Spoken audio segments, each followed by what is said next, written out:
Hi, fantasy fiction fans, and welcome to Myth and Magic, a fantasy writer's kitbag. I'm fantasy writer Neil Mack, the author of Moondog and the Reed Leopard, and I want to share my love of folklore, local history and nature mythology with writers and creatives like you on my regular podcasts. It's designed with fellow indie publishers and writers in mind, but all fans of fantasy fiction are very welcome to join in. In my fantasy writer's kitbag, writers, artists and creatives will find lots of ideas and discussion about things such as potions, dark arts, fabulous creatures, folktale studies, nature lore, and the interesting history behind the myth and magic that underpins our understanding of the fictional universe.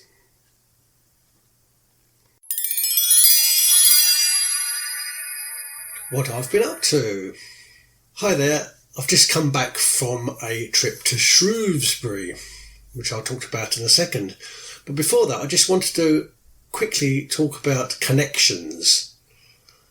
Now, I know you're all fantasy fiction fans, so you're very aware of their connections between everything in the universe. Everything is connected and interconnected by energy, by ley lines, by hocus pocus, by words and meanings and magic. Now, some of the talking points and topics that I've been concentrating on so far have been connected, and those connections are gradually becoming clear to me, sometimes in quite a hair-raising way. So I wanted to talk about some of those connections when I tell you about my trip to Shrewsbury. So anyway, this week I travelled 160 miles from my home by the River Thames to Shrewsbury, and it's pronounced like the animal, the shrew, S-H-R-E-W, Shrewsbury, although some people outside the area say Shrewsbury. It's a name that derives from the Old English word scrubsbur, or scrub, as in a bush, and bur, as in town. Anyway, Shrewsbury is the county town of Shropshire, and it's known in England, that county, as Salop. Anyway, Shrewsbury is largely an unspoilt medieval town with timber-framed houses and a red sandstone castle that was built by Roger the Great de Montgomery, who was the first Earl of Shrewsbury in 1070. And I went there to compete in a Rocky Horror Show marathon. Now, I know you don't need to know that, but it tells you a little bit more about who I am and what I do and what I'm up to when I'm not writing novels. Anyway, before my trip, I didn't really know that Tolkien had a connection with this area, and I covered his Black Country in episode 1 of the show. But when I was there, I found out that the Wrekin, which is spelt W-R-E-K-I-N, but is actually pronounced locally as Wrekin, was an inspiration for Middle-earth. And the author, who I suppose lived nearby, because Shrewsbury is more or less on the outskirts of West Midlands, he used to come to the Wrekin to do walking. Now, the Wrekin is a kind of curious-shaped hill, and it sprouts out of the earth without any warning. In some ways, I think it looks like a grass-covered Uluru, or is that Ayers Rock? And there's no Iron Age hill fort at the very top of it. Stone Age man lived in this area from around 2000 BC, and they worshipped an unknown deity in those days. Most scholars agree that the place known originally as Scrobbybrigg was settled by Saxons in the 7th century, and this was around about where the Wrekin is. Then, of course, Wrekin and Shrewsbury was in the Kingdom of Mercia, and that kingdom was mentioned in episode 1 of Myth and Magic. And Shrewsbury became the county town of Shropshire around about the beginning of the 11th century. The town is situated near the River Severn, about 9 miles from the Welsh border. And the story of the Wrekin involves a giant. Apparently, one day, a giant decided he wanted to drown Shrewsbury. So he thought of a plan, and that would be that he'd dam up the Severn and then release the dam, and then all the water would pour over Shrewsbury. Now, I don't know what he had in for Shrewsbury, and somebody perhaps from the area could come and tell me. strangely enough, when I visited Shrewsbury, the whole of Britain was under a deluge of floods and water and rain, and we just recently had a similar incident to the Giant incident at Whalley Bridge, or Whaley Bridge, which is in a different area of England, where a huge dam broke its banks, and the RAF had to be called to stick sandbags into the hole to stop it flooding a village. So, anyway, the Giant made his way with a big pile of earth towards Shrewsbury to cause this flood, where he met a cobbler walking away from Shrewsbury. A cobbler, if you didn't already know, is a shoe mender, and the cobbler had with him a whole bag of shoes that he was about to go back to his workshop and fix. The Giant said to the cobbler, "How far is it to Shrewsbury?" The cobbler looked at the big pile of earth that the Giant had and thought, "Well, I don't like the look of that." So he said, "It's a very, very long way." The Giant said, "Are you sure?" So he goes, "Yes." And he opened up his bag, dropped all of the old worn-out shoes onto the earth and said, "Look, I've used all of these shoes and boots up just walking from Shrewsbury." The Giant said, "Oh, crikey, I didn't realise it was that far. I might as well just dump my earth here and think of another plan." So he dumped all his earth onto the ground, and that's what became the Wrekin. It's claimed that King Arthur came from Shropshire, probably from around about near here. Academics believe that Arthur was a British warrior who, following the Roman withdrawal in the 5th century, defeated the invading Anglo-Saxons at the Battle of Badon in 493 AD. Excavations at the Dark Age capital of Powys, Wroxeter, which is about 4 miles away from Shrewsbury, have shown that in the 5th century the city may well have been the most sophisticated city in the realm. So Viraconium at Wroxeter was probably the actual Camelot, and Arthur's actual crown jewels may well be hidden in Wenlock Priory. Much Wenlock is an Anglo-Saxon monastery, and it was established around about these parts in AD 680. Old Oswestry Hill Fort in the Welsh Marches, and incidentally Marches means borderlands, was built by the people of the Horn. The people of the Horn worshipped a deity called the Horned God. Oswestry was believed to be their capital. And in traditional Wicca, the Horned God is a dualistic god, bright and dark, night and day, summer and winter. In summer he's the Oak King, and in winter he's the Holly King. He has 2 horns on his head to symbolise his dual nature. For Wiccans, the Horned God is the personification of the life force energy. The Horned God leads the wild hunt. Is the Horned God Herne the Hunter? In the guise of the Oak King and the Holly King, is he the mysterious green man? And I might return to the Horned God later, and I will definitely be covering the Green Man in another episode, as well as Herne the Hunter and the Oak King and the Holly King. But back to Shrewsbury. The town appears in Brother Cadfael novels, the stories by Ellis Peters, which is the pen name, by the way, of Edith Pargeter, and the novels take Shrewsbury Abbey as a setting. Shrewsbury is most famous for being the birthplace of Charles Darwin.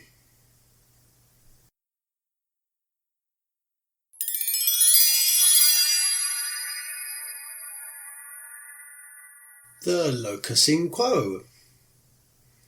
Eton.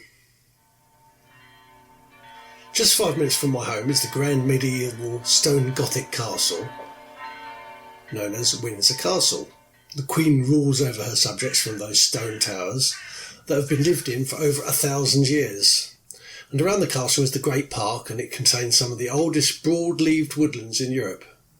If you wanted to see a fairy ring, this is where to go. The habitat is private and untouched. But 5 minutes from Windsor and over a small footbridge is Eton College, founded in 1441. And I went there last week to celebrate my birthday, and I had a lovely meal. And we had a look around the Eton town. For many years, the college chapel was a place of pilgrimage because it holds important religious relics. They say that it holds part of the True Cross and also the Crown of Thorns, as well as England's Apocalypse manuscript. You might remember seeing pictures of Prince William and Prince Harry in their Eton school uniforms when they attended Eton. The schoolboys at the school still wear striped trousers, a long tailcoat, a black waistcoat, a white bow tie, stiff wing collars, and a few boys even wear boaters. And incidentally, it's an all-boys school. I've never seen an Eton schoolboy wear a top hat, but apparently this was also quite a common sight just a few years ago. I think that Eton is the real Hogwarts, isn't it? The boys who go to Eton, they go on to become prime ministers and bishops and kings and princes and maharajas. They wear a costume, they belong to houses, and they board at the school. There's a lot of myth and magic to the place too. A recent study by the University of Reading claimed that the Montem Mound, which is a bump of earth where the Eton boys regularly meet to chat, and was also the place of a grand school initiation ceremony for many years before it was axed, is most likely a Saxon burial mound. Could that explain the slightly druidic nature of that initiation ceremony? And is the mound the source of the school's power?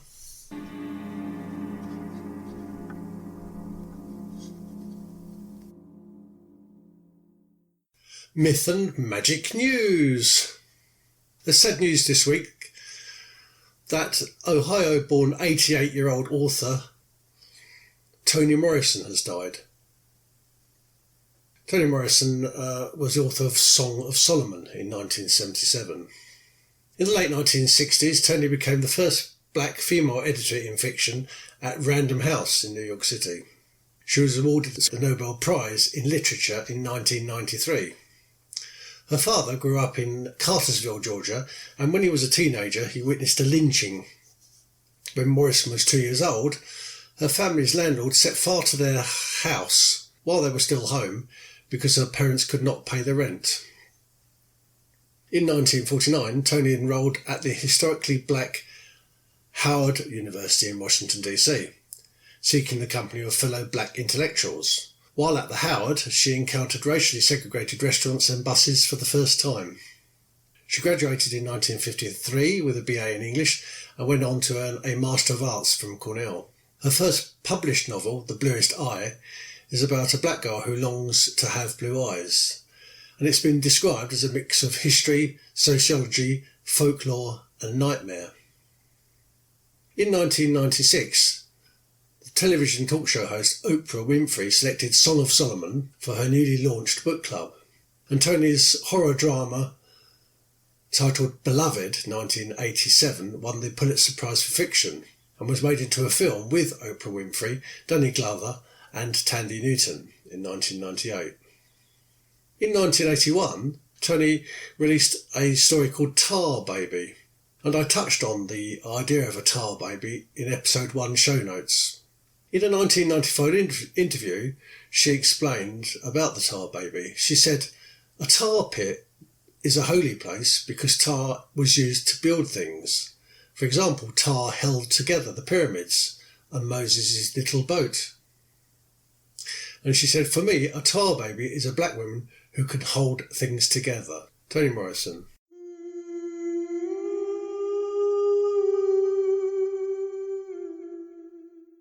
True name.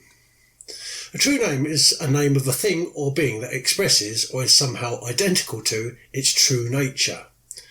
And there's a notion that knowledge of a true name allows one to affect another person magically.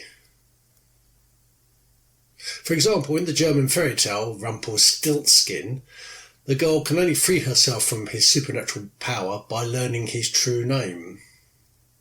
There's a legend of St Olaf, King of Norway, that recounts how a troll built a church for the saint at a fantastic speed and a fantastic price.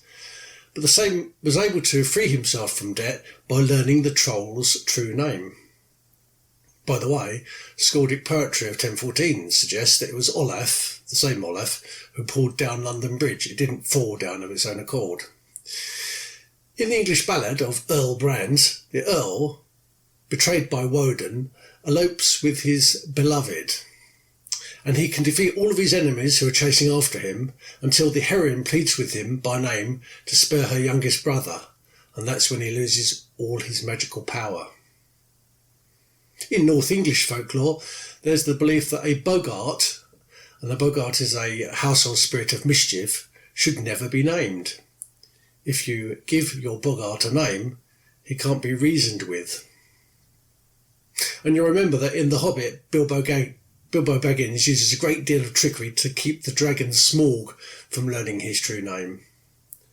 In Jim Butcher's The Dresden Files, a wizard or other magical being can gain power over anyone else by knowing their true name.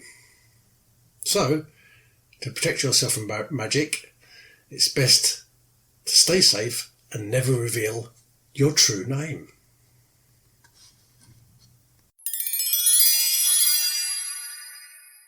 Fantasy writer's definition. This week, etiological myth. Etiology is the study of the cause or origin of something.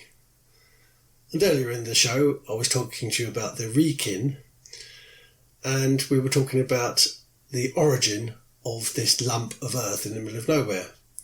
So that was the etiological myth, or the origin myth, of the Wrekin. So the etiological myth, or the origin myth, is a myth that has arisen over time to explain the origins of something phenomenal. For example, are fossils of dinosaurs dragon bones? Or does a narwhal tusk explain the existence of unicorns? When it thundered, my mother used to tell me that God was pushing around his furniture upstairs. Is that any different to saying that Zeus was getting angry, or Thor was throwing his warhammer about? Linguistically, you have to be a bit careful of etymological reinterpretation. For example, hamburgers aren't burgers made from ham, but they're foodstuffs connected with Hamburg. It's said that there are 3 types of myth. So let's go through them. The etiological myth. So, like I've just said, this is the backstory. It's the origin myth, and it can be disproved by science or academic study. Then there's the historical myth. This is the accounts of an historical event that have been kept alive by what's often called folk memory. These can often be disproved by academic research. So, for example, most of King Arthur tales can be put under the heading historical myth. And I discussed earlier that King Arthur most probably came from Shropshire in about the 5th century. The psychological myth is the 3rd type of myth. A divine force coming from the outside that can directly influence a person's emotions. For example, the goddess Aphrodite is sometimes seen as the power of erotic love. Or the horned god that I mentioned earlier can protect a man's masculinity.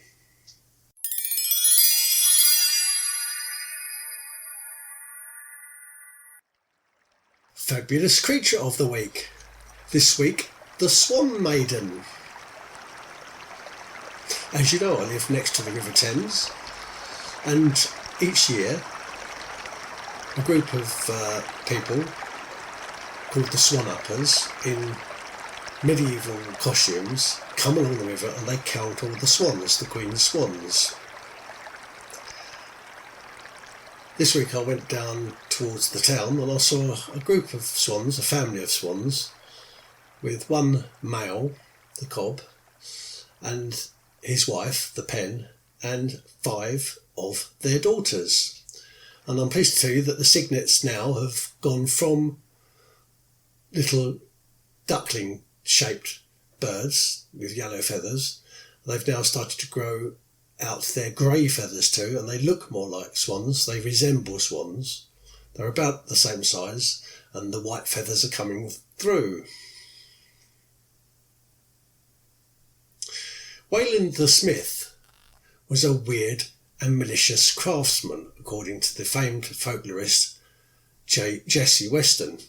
He appears in Volundar's poem from the Poetic Edda, which is a collection of Old Norse poems, and the poem opens with a description of 3 Swan Maidens. Apparently one morning, Wayland Smith and his brothers found 3 women on the shore of a lake, and they were spinning flax. Near them were swan garments, for they were Valkyries. Wayland and his brothers married the women, but they migrated off as swans 9 years later. And it seems that these Swan Maidens were shapeshifters who could change from human and into swan form. I hope I've got the pronunciation right, but theranthropy,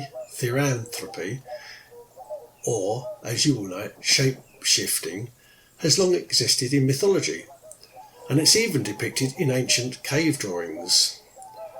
So it seems the Swan Maidens were theranthropists, and they're a folk memory perhaps of migration and settlement. Tchaikovsky's Swan Lake tells the story of Odette, a princess who was turned into a swan by an evil sorcerer. The tale is most likely taken from an old German folk story collected by Johann Karl August Nassau during the period of 1782 to 1786, and the story is called The Stolen Vow. Is Odette a Swan Maiden? Studies have claimed that the concept of the Swan Maiden probably appeared during the Paleolithic period and in an area around about Pacific Asia, and then it spread out through Europe and then across the world. The maidens share characteristics, for example, with the crane wife of Japan, and even the half-woman Selkies of the Shetland legend. And Selkies, if you didn't know, are also shapeshifters, but they can become trapped by men if they have their feathers or their sealskin taken from them. The Elven princess Erwen, by Tolkien, was referred to as a Swan Maiden.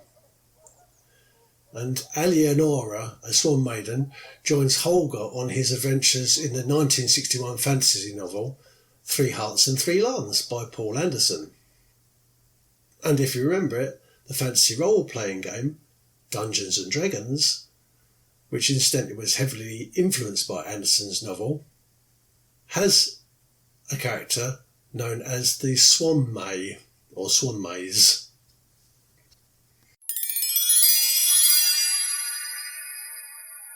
Wildflower of the Week.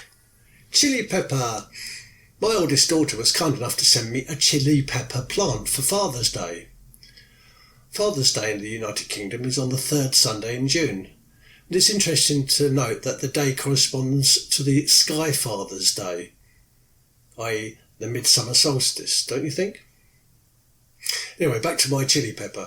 It's growing well in my sunny conservatory and I've got pictures to prove it. And I've already got 2 nice fruits to eat and there's some more coming out.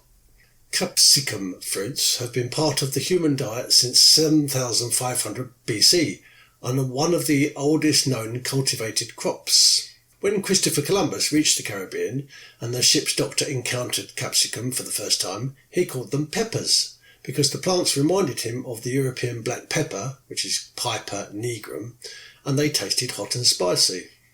The pre-Columbian people had no monetary system, but a handful of chilies, that they called ranti, would buy them most things in the market. It's said that Christopher Columbus took some peppers to the Hieronymite monks at the royal monastery of Santa Maria in Guadalupe in Spain. So it's assumed that these were the first Europeans to ever discover the taste of the spicy peppers and to cultivate them outside the New World. In South Asia, it's believed that chili peppers have supernatural abilities.